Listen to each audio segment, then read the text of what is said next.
দর্শক বন্ধুরা আসসালামু আলাইকুম এবং হিন্দু বন্ধুদেরকে জানাই আদাব।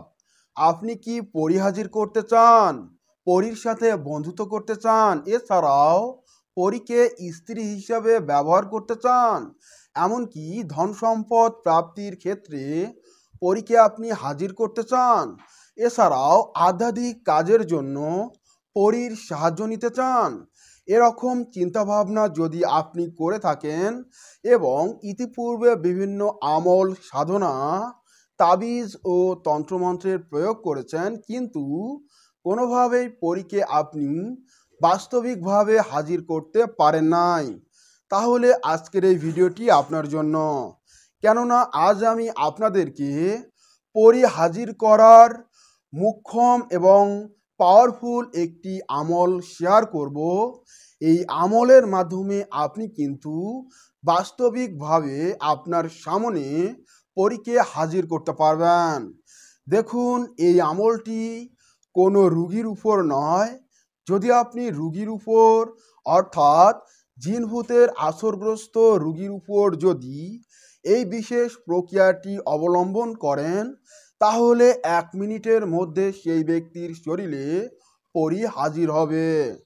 এবং আপনি যদি পরীকে সাধন করতে চান অর্থাৎ একান্তইভাবে আপনি পরীকে হাজির করে তার সাথে বন্ধুত্ব করতে চান, তাকে স্ত্রী হিসেবে পেতে চান, এমনকি আপনার যদি কোনো ইচ্ছা বা বাসনা থেকে থাকে সেটি পূর্ণ করতে চান, তাহলে আপনাকে সাধন করতে হবে। পরিসাধন করার জন্য আজকের এই ভিডিওতে আমি আপনাদেরকে সূরা ইখলাসের বিশেষ পদ্ধতি রয়েছে যা এতটাই শক্তিশালী, পরী হাজির হতে বাধ্য হবেই হবে। কেননা এই বিদ্যাটি আমি নিজেই প্রয়োগ করেছি, ফলাফল পেয়েছি। এছাড়াও আমার শিষ্য এবং কয়েকজন মানুষ রয়েছেন যারা এই আমলটি আমার কাছ থেকে নিয়েছেন, তারা পরীকে হাজির করতে সক্ষম হয়েছেন। এখন আমি আপনাদেরকে পরী সাধন করার সম্পূর্ণ বিষয়টি অবগত করব। আপনারা মনোযোগ দিয়ে আমার কথাগুলো শুনবেন।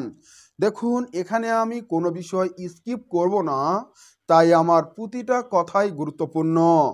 সেজন্য আপনাকে নির্জন জায়গা নির্বাচন করতে হবে এবং এই কাজটি করার জন্য আগে থেকে আপনাকে কিছু সামগ্রী সংগ্রহ করতে হবে। যেমন যে কোনো গাছের ফুল হতে হবে, তবে জবা ফুল সবচেয়ে ভালো হয়। তবে আপনারা চাইলে জবা ফুল, কড়ি ফুল, গোলাপ ফুল ইত্যাদি যে কোনো ফুল আপনি একটা নেবেন এবং আপনি আগরবাতি, মোমবাতি এগুলো আগে থেকে সংগ্রহ করে রাখবেন। এরপর আপনাকে উজু করতে হবে এবং দিনক্ষণ ঠিক করতে হবে। আপনাকে মানসিকভাবে প্রস্তুতি নিতে হবে। এই কাজটি আপনি হুটহাটভাবে করলে এর ফলাফল নাও পেতে পারেন এবং ভীতগ্রস্ত হতে পারেন। তাই আপনারা অবশ্যই এই কাজটি করার আগে মানসিকভাবে প্রস্তুতি নেবেন, দিনক্ষণ ঠিক করবেন এবং এই কাজটি করার আগে অবশ্যই নিজের শরীর পাকাপোক্তভাবে বন্ধ করে নেবেন, তাহলে আপনার কোনো ক্ষতি করতে পারবে না। অনেক সময় অসাবধানতার বশত এ ধরনের আমল করতে গিয়ে অনেকেই পরীর দ্বারা ক্ষতিগ্রস্ত হয়েছেন। তাই আপনাকে বলবো আপনি অবশ্যই নিজের শরীর বন্ধ করবেন। এই আমল করার আগে আপনার নিজের জন্য সেফটি খুবই গুরুত্বপূর্ণ। এখন আপনাকে শুক্রবার রাত 12টার পর নির্জন স্থানে বসে, এই নির্জন স্থান আপনার রুম, বাড়ির ছাদ, বেলকনি অথবা খোলা মাঠ হতে পারে, তবে নির্জন নিরিবিলি হতে হবে। আপনার সঙ্গে থাকা ফোন সাইলেন্ট রাখুন অথবা বন্ধ করে রাখুন।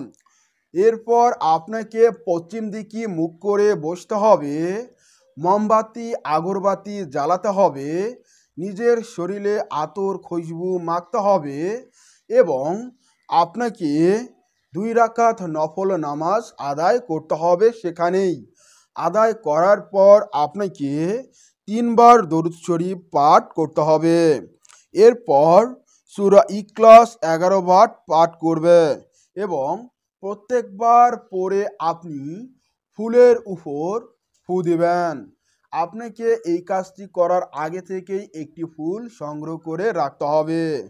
সেই ফুলের উপর আপনি একটি ফু দিবেন। এভাবে সূরা ইখলাস 11 বার পাঠ করবেন এবং আপনি একবার সূরা ফাতিহা এবং একবার আয়াতুল কুরসি পড়বেন এবং দোয়া করবেন।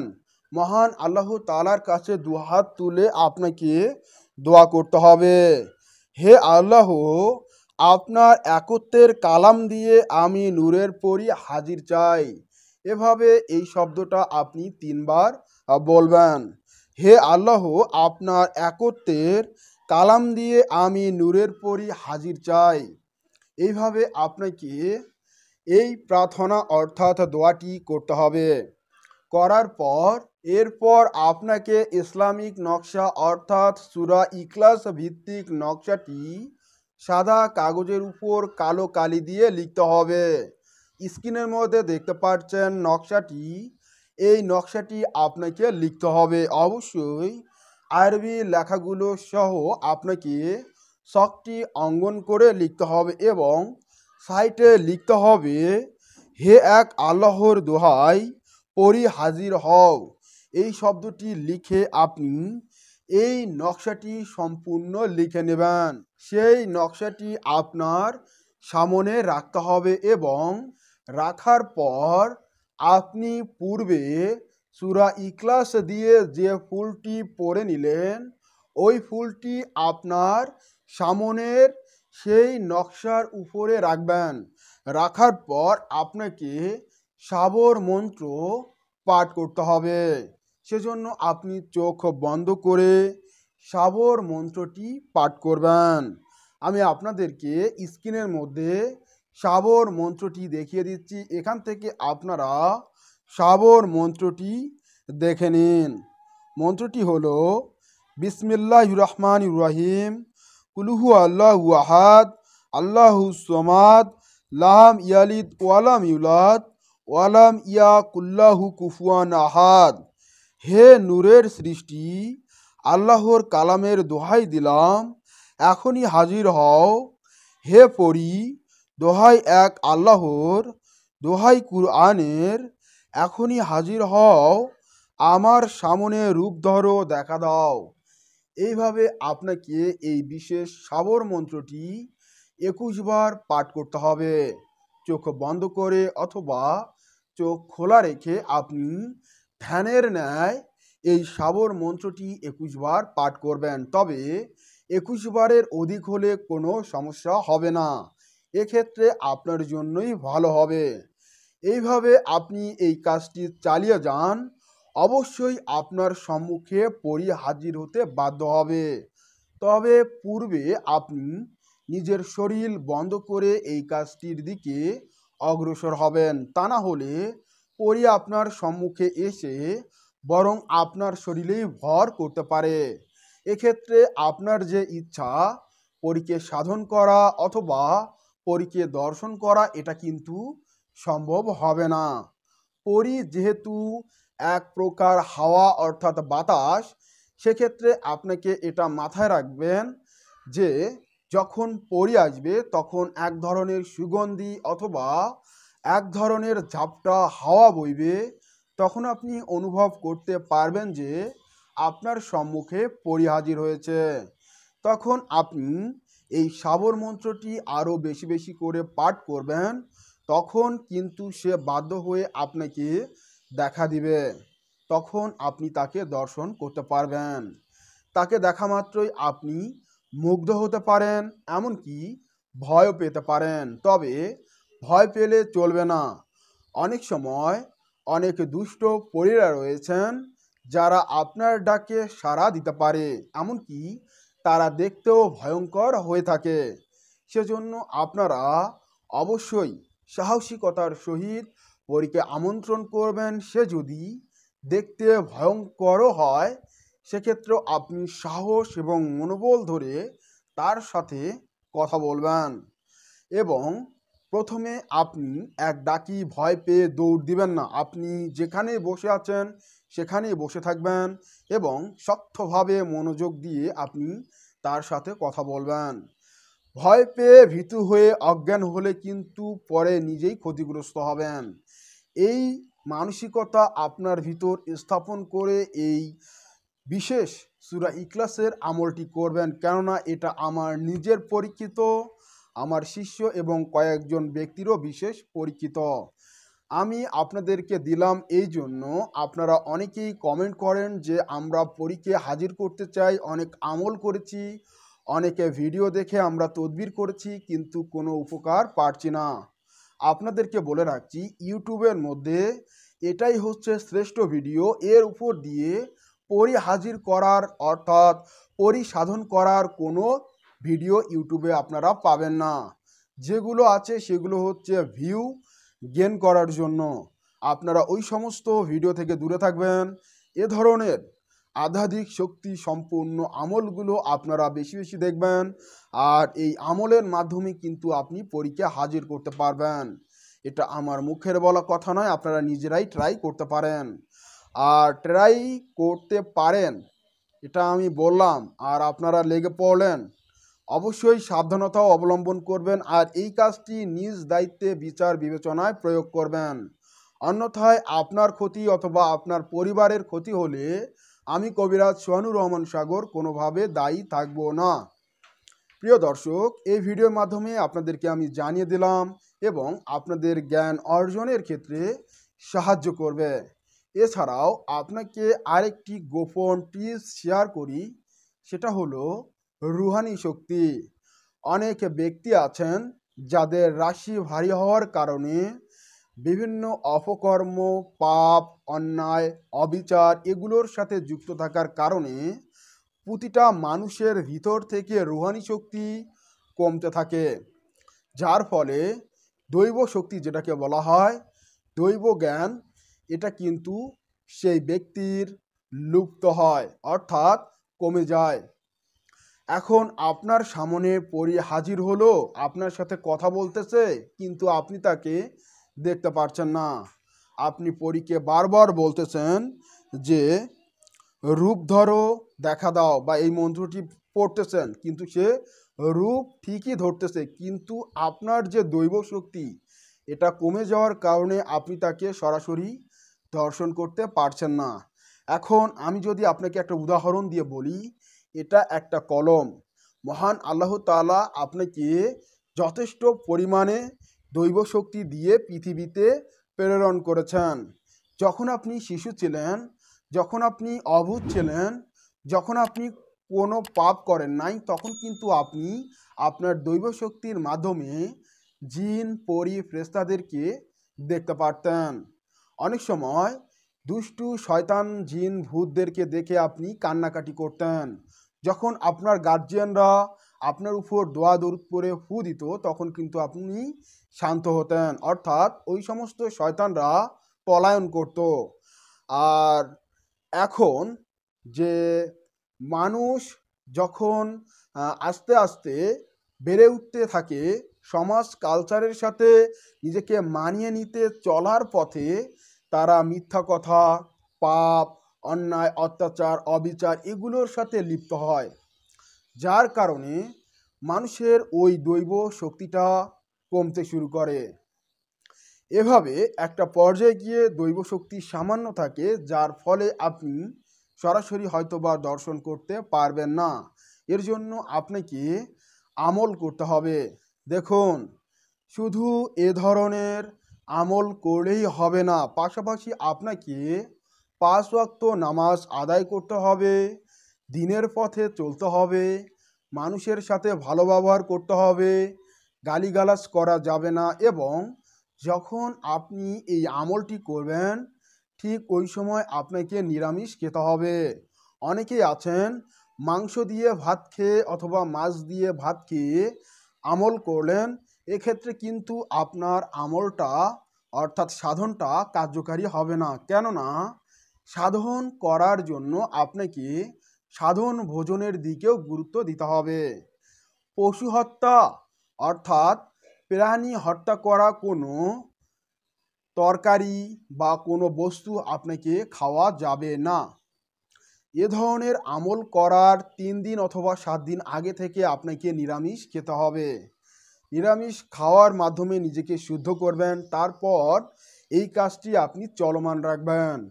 যতক্ষণ না পরি আসতেছে ততক্ষণ পর্যন্ত এই কার্যক্রমটা চালিয়ে যাবেন। তবে আজকে আমি আপনাদেরকে যে সাধনাটি শিখিয়ে দিলাম, এই সাধনাটি প্রতিদিনের ন্যায় আপনাকে করতে হবে। আজকে করলেন, কালকে করলেন না, তারপর দিন করলেন, এভাবে করলে কিন্তু হবে না। আপনাকে টানা 21 দিন একটি সময় নিতে হবে, যেন আপনি ওই সময়টায় ফ্রি থাকেন এবং ওই সময়টায় রেগুলারলি ওই স্থানে বসে আপনি এই সাধনটি করতে পারেন। দেখুন, এই সাধনটি করার 1 থেকে 2 দিনের মধ্যেই কিন্তু আপনি পরীকে দেখতে পারবেন বা পরী দর্শন দেবে। আর যদি না দেয় সেক্ষেত্রে আপনি এই সাধনটি চালিয়ে যান প্রতিদিনের ন্যায় 21 দিন পর্যন্ত। এর ভিতরেই কিন্তু পরী আপনার সাথে সাক্ষাৎ করবে বা আপনাকে দেখা দেবে। পরী দেখা দেওয়া মাত্রই আপনাকে কিন্তু আপনার কৌশল খাটিয়ে তাকে নিজের বশ করে নিতে হবে। পরীর সাথে বেশি কথাবার্তা বলা যাবে না। যখন হাজির হবে তখন তাকে ওয়াদার মাধ্যমে আপনার বশ করতে হবে। যেমন, আমি তোমাকে মূলত 3টি কারণে আহ্বান করেছি। প্রথম, 1, তোমাকে আমার বশে থাকতে হবে। যখনই আমি তোমাকে ডাকবো তখনই তুমি শান্তভাবে উগ্র না হয়ে আমার ডাকে সাড়া দিবে। দ্বিতীয়ত, তোমাকে আমি যা করতে বলবো তোমাকে তাই করে দিতে হবে। তৃতীয়ত, আপনারা আপনাদের ইচ্ছা বা আপনাদের মতো করে এমন প্রতিশ্রুতি আপনারা দেবেন যেন এটা শক্তিশালী হয় আর আপনার কথার জালে সে যেন পটে যায়। এইভাবে আপনি পরীকে নিজের নিয়ন্ত্রণে নিয়ে নেবেন। আর পরবর্তীতে যখন আপনি এই সূরা ইখলাস শুধু উক্ত সারজমগুলো সাজিয়ে একটা কুলার মধ্যে অথবা একটা চাইলনের মধ্যে রেখে আপনি এই যে সাবর মন্ত্রটি সূরা ইখলাস ভিত্তিক, এটা পাঠ করার সাথে সাথেই কিন্তু হাজির হয়ে যাবে। আপনি তার কাছ থেকে তার নাম জিজ্ঞাসা করবেন এবং বলবেন যে আমি তোমাকে কি নামে ডাকলে তুমি তাৎক্ষণিক হাজির হবে। তখন আপনি উক্ত সাবর মন্ত্রটি পাঠ করবেন এবং শেষে তার নাম ধরে ডাক দেবেন, তাহলেই সে হাজির হয়ে যাবে। প্রিয় দর্শক, এই ভিডিওটি খুবই গুরুত্বপূর্ণ এবং এখানে আমি খুবই গুরুত্বপূর্ণ বিষয় নিয়ে কথা বলেছি, যা আপনার আধ্যাত্মিক জ্ঞান অর্জনের ক্ষেত্রে সাহায্য করবে, বিশেষ করে পরী হাজির করার ক্ষেত্রে। আপনার যদি কোনো অভিযোগ বা কোনো প্রশ্ন থেকে থাকে, কোথাও যদি আপনি বুঝতে না পারেন, তাহলে নির্দ্বিধায় এই ভিডিওর কমেন্ট বক্সে কমেন্ট করে জানাতে পারেন। আমি আপনাদেরকে রিপ্লাইয়ের মাধ্যমে অথবা আপনার এই কমেন্টকে কেন্দ্র করে নেক্সট ভিডিওর মাধ্যমে আপনাকে আমি আরও ভালোভাবে বোঝানোর চেষ্টা করব। আপনারা যদি প্রশ্ন না করেন, জানতে না চান, তাহলে আমারও আগ্রহ হবে না আপনাকে শেখানোর ক্ষেত্রে।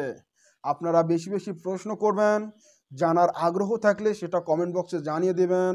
তাহলে আমি উক্ত বিষয়গুলো নিয়ে আপনাদের সাথে আরও খোলামেলাভাবে আলোচনা করব। আপনার এই বিষয়গুলো বোঝার ক্ষেত্রে আরও সহজ হবে। এই কথাগুলো শুনেই আপনি হুটহাট আমল করতে বসে গেলেন, এটা কিন্তু উচিত হবে না। আপনাকে মানসিকভাবে প্রস্তুতি নিতে হবে, এই বিষয়গুলো নিয়ে গবেষণা করতে হবে এবং আপনাকে এমনভাবে আমল করতে হবে, এমনভাবে এই কাজগুলো করতে হবে যাতে আপনার সময়গুলো বিফলে না যায়। সেজন্য আগে আপনারা ভাবুন, চিন্তা ভাবনা করুন, মানসিকভাবে প্রস্তুতি নিন, তারপর এই কাজের দিকে অগ্রসর হন। আর একটি কথা না বললেই নয়, অনেক ব্যক্তিরা আছেন যারা এ ধরনের সাধন করার ক্ষেত্রে সাবধানহীনতার কারণে নিজেই ক্ষতিগ্রস্ত হয়েছেন। এমনও অনেক উদাহরণ রয়েছে। সেই সমস্ত ব্যক্তিদের সম্মুখে আমরা অনেকবার গিয়েছিলাম, তাদের সাথেও আলোচনা করেছি এবং তারা এ কথাটাই বলেছে, যে ধরনের সাধনই করেন না কেন আগে নিজের জন্য সেফটি অর্থাৎ সুরক্ষা ব্যবস্থা রাখা অতি উত্তম। তা না হলে আপনার ক্ষতি হওয়ার সম্ভাবনা রয়েছে। তাই আপনারা এই বিষয়গুলো বুঝবেন, জানবেন এবং আপনাদেরকে জানানোর জন্য, বোঝানোর জন্য এই সমস্ত ভিডিওগুলো নিয়ে উপস্থিত হই। কেননা আপনারা এগুলোর প্রতি আগ্রহী বিধায়। আর আপনাকে বলবো, আপনারা অবশ্যই নিজ দায়িত্বে বিচার বিবেচনা করে এই আমল, নকশা এবং মন্ত্রের প্রয়োগ করবেন। অন্যথায় কবিরাজি, তন্ত্রমন্ত্র কর্তৃপক্ষ কোনোভাবেই দায়ী থাকবে না। আপনারা সকলেই ভালো থাকবেন, সুস্থ থাকবেন, আমার জন্য দোয়া করবেন। দেখা হচ্ছে পরবর্তী ভিডিওতে। সে পর্যন্ত সকলকে জানাই আমার তরফ থেকে সালাম, আসসালামু আলাইকুম এবং হিন্দু বন্ধুদেরকে জানাই আদাব। খোদা হাফেজ।